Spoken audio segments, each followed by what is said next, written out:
What's up guys, it's me Jeremy. League of Legends has a ton of awesome history that often gets forgotten as the game continues on, and so I thought it'd be fun to take a look back at how League of Legends came to be as it is today. Let's get started.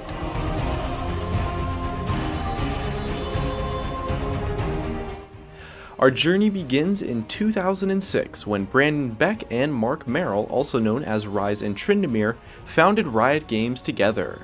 A short while after, they partnered with Steve Feek and Steve Meskin, also known as Ginsu and Pendragon, to cement the start of the team.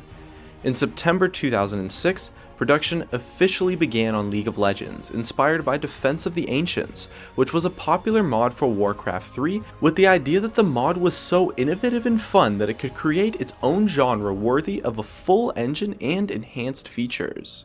In 2007 and 2008, production continued until finally on October 7th, League of Legends Clash of Fates was announced to the public. This was the first mention that we saw of the game publicly at the time, and it was initially announced with Clash of Fates in the title. Fast forward to 2009, and on February 21st, the closed Friends and Family alpha test of League of Legends began. Around this time, we also saw the first trailer for the game released to the public.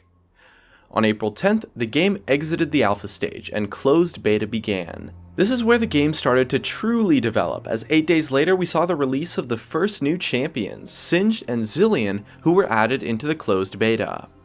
On May 9th, the first ever version of the Summoner's Rift Winter map became playable and was added to the custom game options. On October 10th, the store was added into the game. This was when we first saw Riot's free-to-play business model, and it eventually became a huge boon to the initial growth of the game when it competed with other pay-to-play titles of the same genre. Shortly after, on October 22nd, open beta began, and the game slowly transitioned into release on October 26th when the game dropped its Clash of Fates suffix and was released as League of Legends in North America and Europe with a free-to-play business model and 40 champions. Heading into 2010, on March 29th, Twisted Treeline left its beta stages and was released into the game with a normal matchmaking queue. This was the first new game mode that we saw and set the stage for Riot to develop other maps. On July 6th, the very first champion rework took place, which happened to Kayle and set the stage for the continued redesign of champions. And on July 13th, 2010, Season 1 officially began, and a solo ranked, 3v3 pre-made, and 5v5 pre-made ranked queues were added into the game, with the new draft mode being added and implemented into all ranked queues. The game used an ELO-based rating system to match players against each other and record ranks across the board. On the same day, the all-random mode was added to custom games, and a community formed around playing all-random, all-mid on Summoner's Rift as a much more casual way to experience the game. Also on July 13th, the Journal of Justice began periodic publications. This web newspaper served as a way to showcase the lore and story behind League of Legends in a way that was built into the client to be easily accessible. On October 19th, the first Autumn or Harrowing Summoner's Rift map was added into the game, marking the second official Summoner's Rift map skin that was implemented. Now moving into the year 2011, on February 16th, Co-op vs AI was added into the game as a matchmaking queue and greatly improved the game's new player experience. Later on May 23rd, the Tribunal was added into the game, a system where players could discipline others who received multiple reports at the benefit of being rewarded with some IP and sweet justice. And on June 17th, the first ever World Championship was played in Sweden and was won by Fnatic over Against All Authority, who at the time had the roster of Expeke top, Shushe mid, Cyanide jungle, and Lamia and Melisande bottom. The tournament defined the current meta that we still see today in terms of the lane setups of top, mid, jungle, AD carry, and support. On September 26th, Dominion was added into the game. This marked the third map produced for League of Legends. It was initially met with a lot of hype and promise of fast-paced, exciting matches, but the balance and pacing of the game proved to be lackluster, and Dominion quickly lost its hype and eventually became all but forgotten on the competitive radar. In November of 2011, Riot announced that League of Legends had hit 11.5 million active monthly players across the world. This marked the first milestone of many of League's explosion into the gaming world, and the game became increasingly popular as the MOBA genre flourished. On November 15th, Season 2 officially began and launched with a major update involving new masteries and a complete overhaul to summoner spells.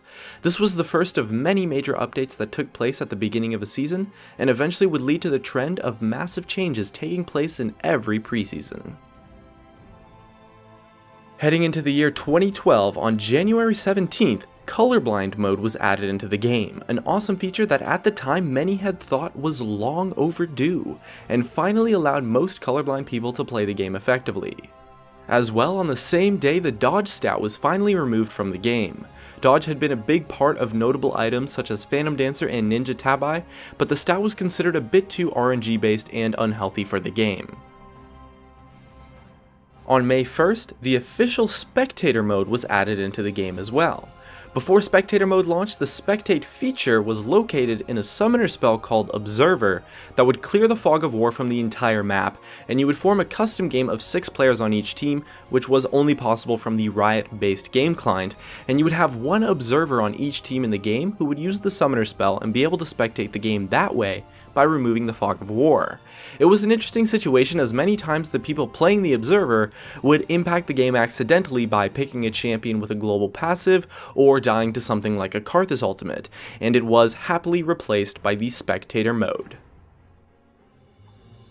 On May 23rd, Summoner's Rift received its first graphical update. It consisted mostly of minor tweaks, but at the time it was a very nice change and made the game look much better. A month later, on June 29th, Pulsefire Ezreal, the first ultimate skin ever, was released into the game. The skin had been hyped up with teasers and hints for about 4 months, and was unlike any skin the game had ever seen at the time, and showed what was really possible to add to a champion in just a skin. On July 7th, the 100th champion, Jace, was added into the game.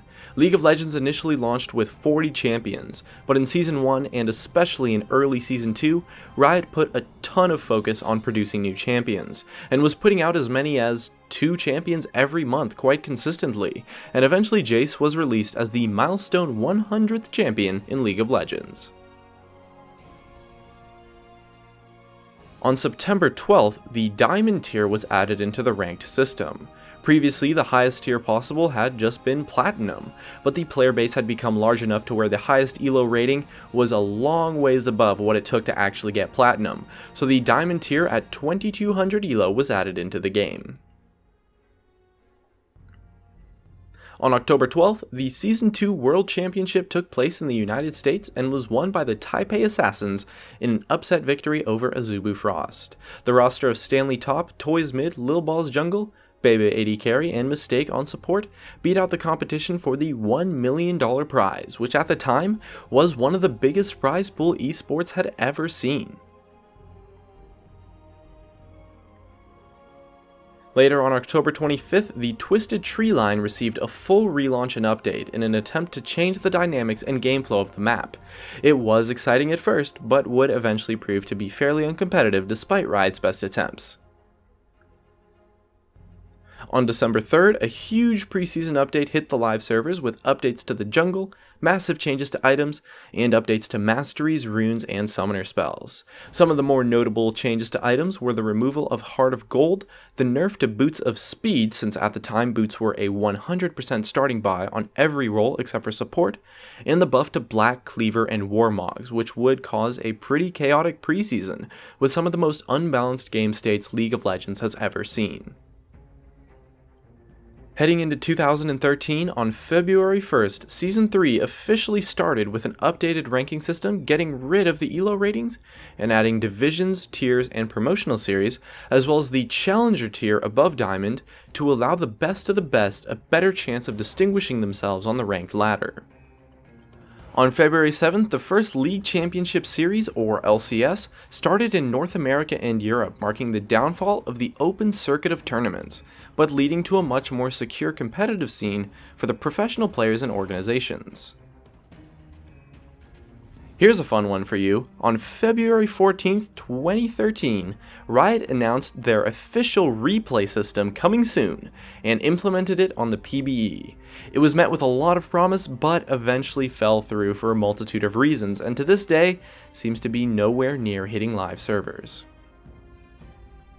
On March 1st, the official Mac open beta began for League of Legends. Previously, Mac users had to use a third-party software called iLol that was supported by Riot in order to be able to run the game properly on a Mac.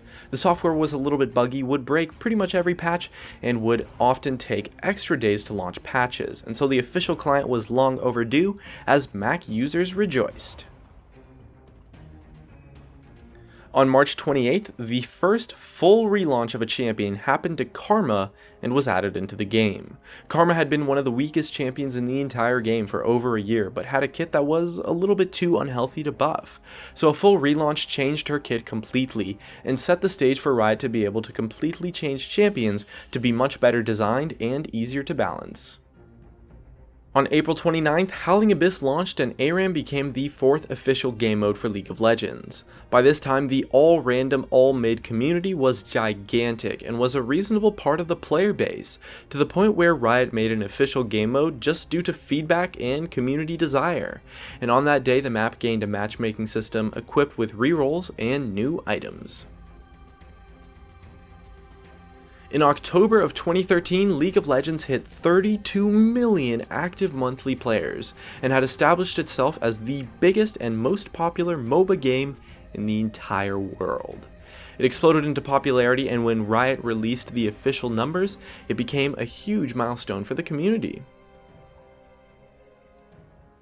On October 3rd, the Season 3 World Championship took place in the United States in the Staples Center, and was won by SK Telecom T1 against Royal Club, with the squad of Impact up top, Faker in mid, Bengi in jungle, Piglet on AD carry, and Pooh Mandu on support. The finals were watched by 32 million unique viewers across the world, shattering all esports viewing records, and showing the world that esports is the real deal, especially with a viewership that rivals and can exceed that of traditional sports. This record from the Season 3 World Championship still stands to this day as the most watched esports event in the history of professional gaming. On November 22nd, Riot released their first temporary game mode, One for All, on Summoner's Rift, sparking a series of temporary game modes that Riot would continue to experiment with.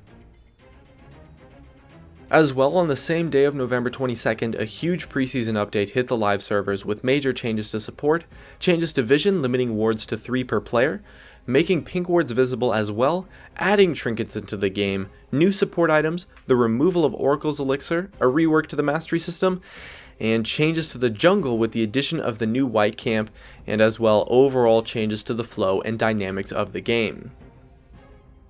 Heading into 2014 now, in January, Riot Games announced that League of Legends hit 67 million active monthly players, becoming the most played computer game in the entire world by a huge margin.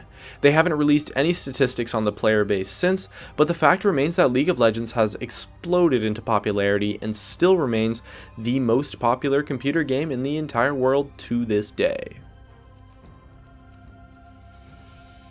On January 14th, Season 4 officially started with the increase of the Challenger tier from 50 players to 200, and some other minor tweaks to the ranked system. On January 17th, the first official Challenger series began in North America and Europe, creating an official way for aspiring talent to feed into the coveted League Championship Series. On March 23rd, Team Builder officially launched as a new normal game queue mode. This was an awesome addition to the game to finally allow players to guarantee the roles that they wanted in normal games. On April 1st, the Ultra Rapid Fire featured game mode was added in for 2 weeks, and was met by huge praise from the community as an awesome, chaotic, and fun new take on League of Legends that was much more than most had expected from the featured game modes. On August 27th, Master Tier was added into the ranked system, removing LP clumping at Diamond 1 and creating a much better system for feeding into the Challenger ranked tier. On October 19th, the Season 4 World Championship took place in South Korea and was won by Samsung Galaxy White over Starhorn Royal Club, with a roster of Looper up top, Dandy in the jungle, Pawn at mid, Imp on AD carry, and Mata on support. On November 5th, the second and more recent Summoner's Rift full visual update entered open beta and was finally added into the game.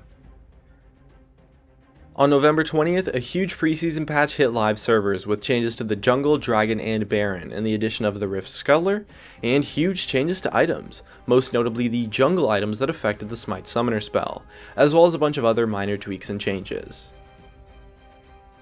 Moving into 2015, on January 21st, Season 5 Ranked officially began, marking another ranked reset for the ladder.